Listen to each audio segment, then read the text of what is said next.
নমস্কাৰ মোৰ শুভাকাংক্ষী সকলোকে মোৰ চেনেললৈ পুনৰবাৰ স্বাগতম জনাইছোঁ।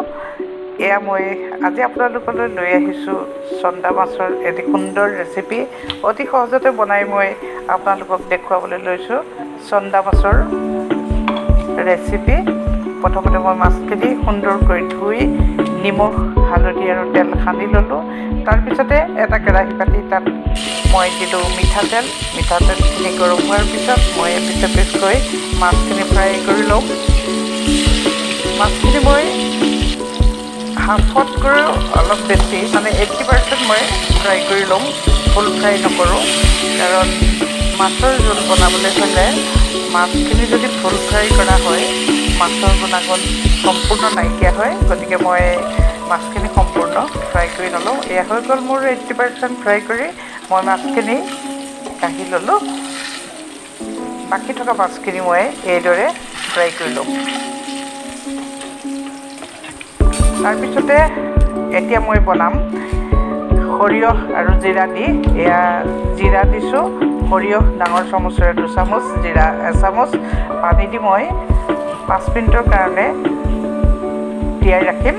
তাৰপিছতে মই ৰচুন লৈছোঁ, পিঁয়াজ লৈছোঁ মিডিয়াম চাইজৰ এটা, আৰু কেঁচা জলকীয়া। পাছত মই বিলাহী দিম। এয়া মই তিয়াই থোৱা জিৰা আৰু সৰিয়হখিনি মই প্ৰথমতে পেষ্ট কৰি ল'ম। তাৰপিছতে তাত মই এটা মিডিয়াম চাইজৰ বিলাহীও পেষ্ট কৰি ল'লোঁ। এতিয়া মই ৰৈ যোৱা তেলখিনিত কেইটামান গোটা জিৰা দিলোঁ। তাৰপিছতে মই পেষ্টখিনি দি সুন্দৰকৈ লৰাই লৈছোঁ। আৰু মই তেতিয়ালৈকে ভাজিম যেতিয়ালৈকে আদা ৰচুন পিঁয়াজৰ কেঁচা গোন্ধটো আঁতৰি নাযায়। তাৰপিছতে মই দি দিছোঁ অলপমান কাশ্মীৰী মিৰ্চ কালাৰটো আহিবৰ কাৰণে। এইটো অপশ্যনেল, দি দিলেও হয় কাৰণ সৰিয়হৰ কালাৰটো এনেও ভাল লাগে। তাৰপিছতে মই দি দিলোঁ হালধি আৰু নিমখ, সুন্দৰকৈ লৰালোঁ। এয়া চাওক মোৰ লাগিছে আদা ৰচুন আৰু জিৰা সৰিয়হৰ যিটো কেঁচা গোন্ধ সেইটো নাইকিয়া হৈ গৈছে। এতিয়া মই আলু ডাঙৰ দুটা মই আলু বইল কৰি লৈছিলোঁ দীঘলীয়াকৈ। এতিয়া মই তাৰে কেইপিচমান প্ৰথমতে দি লৈছোঁ।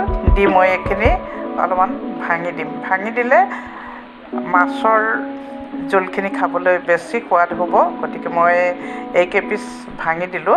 বাকী থকা কেইপিচ মই ইয়াত গোটাই দিম, দেখিবলৈ ভাল লাগিব। তাৰপিছতে এয়া মই আলু কেইপিচ দি দিলোঁ। তাৰপিছতে দি দিছোঁ মই এটা ডাঙৰ বিলাহীৰ আধাটো কাটি মই দীঘলীয়াকৈ দি দিছোঁ। নিদিলেও চলে, কিন্তু মই ভাল লাগিব বুলি ভাবি দিলোঁ। তাৰপিছতে এতিয়া মই দি দিলোঁ গৰম পানী। তাৰপিছতে অলপ এটা উতল অহাৰ পিছত মই ফ্ৰাই কৰি লোৱা মাছখিনি এপিচকৈ দি দিলোঁ। অতি সুন্দৰ ৰেচিপি, অতি সহজতে বনাব পাৰি।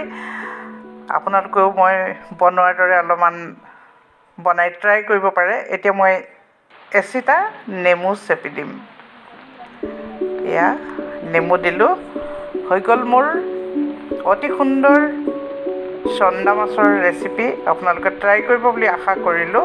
এয়া চাওক দেখিবলৈ ভাল লাগিছে। আৰু বেলেগ মছলা মই ইয়াত একো দিয়া নাই। অলপমান দেৰি ঢাকোন মাৰি ৰাখিম। তাৰপিছত ঢাকোন দাঙি মই ইয়াতে দি দিলোঁ ধনিয়া, কেঁচা ধনিয়া দি দিলোঁ। হৈ গ'ল মোৰ সুন্দৰ চন্দা মাছৰ ৰেচিপি। ইমান দেৰি ভিডিঅ'টো চাই থকাৰ কাৰণে ধন্যবাদ জনাই আজিলৈ আহোঁ।